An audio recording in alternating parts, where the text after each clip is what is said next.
ஹல்லேலூயா. கர்த்தருடைய பரிசுத்த நாமத்திற்கு மகிமை உண்டாவதாக. இன்றைக்கும் ஏசப்பா நம்ம ஒருவருக்கும் கொடுக்கிறதான வார்த்தை சங்கீதங்களின் புஸ்தகம் 48வது அதிகாரம் 14வது வசனம். இந்த தேவன் என்றென்றைக்கும் உள்ள சதா காலங்களிலும் நம்முடைய தேவன், மரண பரியந்தம் நம்மை நடத்துவார். ஆமென். இந்த தேவன் நம்முடைய கர்த்தராகிய இயேசு கிறிஸ்து என்றென்றைக்கும் உள்ள சதா காலங்களிலும் அவர் நம்முடைய தேவனாய், உங்களுடைய தேவனாய், நம்மோடு கூட நம்மை நடத்தும்படி நம்மோடு இருக்கிற தேவனாய் இருக்கிறார். அவர் என்னுடைய தேவன் என்று சொல்லி நம்ம இயேசுப்பாவை பார்த்து சொல்லணும். சங்கீதக்காரனாகி தாவீது பாருங்க, அநேக இடத்தில் தேவன் என்னுடைய தேவன் என்னுடைய தேவன் என்று சொல்லி அவர் வைராக்கியம் பாராட்டி சொல்கிறார். அதே போல நாமும் கர்த்தராகிய இயேசு கிறிஸ்துவை பார்த்து, இயேசப்பா நீர் என்னுடைய தேவன் என்று சொல்லும்போது அவரும் கூட நீ என்னுடைய பிள்ளை என்று சொல்லி என் நம்மீது வைராக்கியம் பாராட்டுகிறவராய் இருக்கிறார். அவர் மரண பரியந்தம் உங்களை நடத்த அவர் போதுமானவர், அவர் வல்லவர்.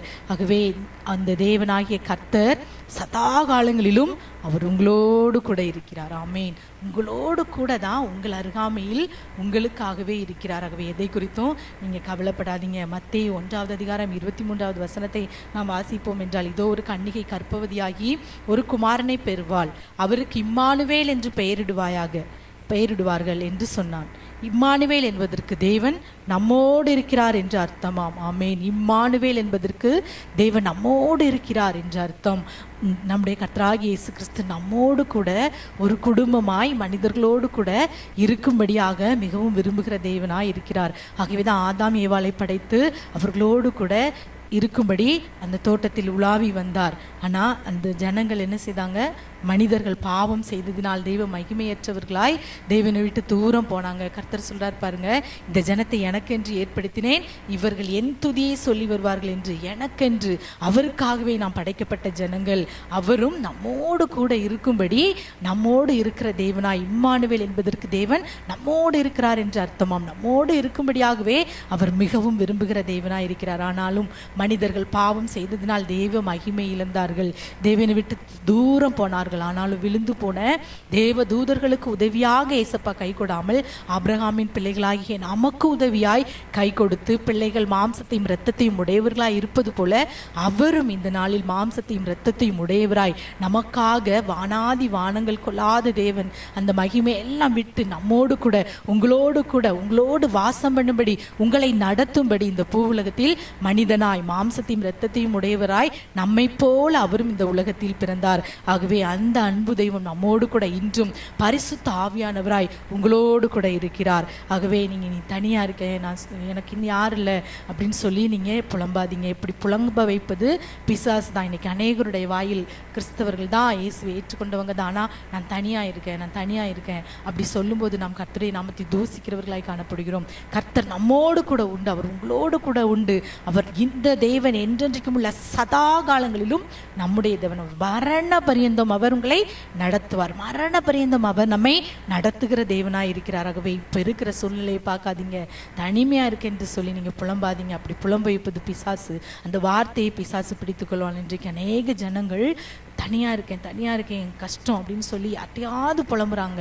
போனை போட்டு மணிக்கணக்கா யார்ட்டையாவது பேசிடலாமான்னு பேசுறாங்க. அப்படி பேசுறதுனால எந்த பிரயோஜனமும் இல்லை. ஏசப்பா சொல்றாங்க, உன் அந்தரங்கத்தில் இருக்கிற உன் பிதாவை நோக்கி கதவை பூட்டி நீ ஜெபிக்கும் போது அவர் வெளியரங்கமாய் உனக்கு பலன் அளிப்பார் என்று.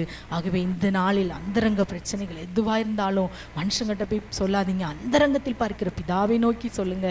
அவர் உங்களுடைய எல்லா அந்தரங்க காரியங்கள், எல்லா விதமான மறைவான காரியங்கள், நீங்கள் மறைமுகமா ஏதோ ஒரு கஷ்டத்துல இருக்கீங்க, எல்லாவற்றிலும் இருந்தவர் உங்களை நடத்துவார். மரண பரியந்தம் அவர் உங்களை நடத்துவார். அவர் நடத்த போதுமானவராகவே இப்ப இருக்கிற சூழ்நிலை பார்க்காதபடி இயேசு கிறிஸ்து பரிசுத்த ஆவியானவராய் என்னோடு கூட இருக்கிறார் என்று சொல்லி, அவர் மரண பரியந்தம் என்னை நடத்த வல்லவர் என்று சொல்லி நீங்க அறிக்கை இடுங்க.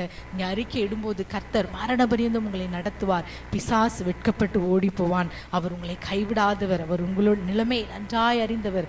அவர் உங்கள் அருகாமையில் உங்களோடு இருக்கிறாராகவே இந்த நாளில் இந்த வார்த்தை புரிந்தவர்களாய் நாம் ஜெபிக்கலாமா? இயேசுப்பா, நாங்கள் உம்மை நன்றியோடு ஸ்தோத்திரிக்கிறோம் தகப்பனே. இந்த நல்ல வார்த்தைக்காக ஸ்தோத்திரம். இந்த தேவன் என்றென்றைக்கும் உள்ள சதா காலங்களிலும் நம்முடைய தேவன் மரண பரியந்தம் நம்மை நடத்துவார் என்ற வார்த்தையின்படி நீர் மரண பரியந்தம் என்னோடு கூட இருந்து நீர் நடத்த போகிறதற்காக ஸ்தோத்திரம் அப்பா. நீர் மரண பரியந்தம் பிள்ளைகளோடு கூட இருந்து கைவிடாதபடி நீர் நடத்த போகிற நம்முடைய மேலான கிருபைக்காக ஸ்தோத்திரம் பா. நீர் இம்மானுவேலராய் தேவன் நம்மோடு இருக்கிறார் என்ற வார்த்தை வார்த்தையின்படி நீர் இம்மானுவேலராய் எங்களோடு இருக்கும்படி இந்த உலகத்தில் வந்தீர் தகப்பனே. அப்பா உம்மை நாங்கள் நன்றியோடு ஸ்தோத்தரிக்கிறோம் அப்பா. இந்த நல்ல நாளிலும் ஜெபிக்கிற ஒவ்வொரு பிள்ளைகளோடு கூட இருந்து நடத்துங்கப்பா. இசுவே இந்த உலகத்தின் முற்றுமுடிய பிள்ளைகளை கைவிடாதபடி கூட இருந்து நீர் நடத்துங்க. பாவங்களுக்கு சாபங்களுக்கு விலக்கி பாதுகாத்து கொள்ளுங்க. எல்லா காரியத்திலும் வெற்றியும் ஜெயத்தையும் கட்டளையிடுங்கப்பா. இசுவே உம்மை ஸ்தோத்தரிக்கிறோம். என்னை நடத்த யாருமே இல்லை என்று ஜெபிக்கிற ஒவ்வொரு பிள்ளைகளுடைய வாழ்க்கையில் நீர் கையை பிடித்து நடத்தி எல்லா ஆசீர்வாதத்தையும் இந்த நாளில் கட்டளையிடுங்க. சகல துதி கன மகிமை உமக்கே செலுத்துகிறோம். இயேசுவின் நாமத்தில் ஜெபிக்கிறோம் நல்ல பிதாவே, ஆமேன்.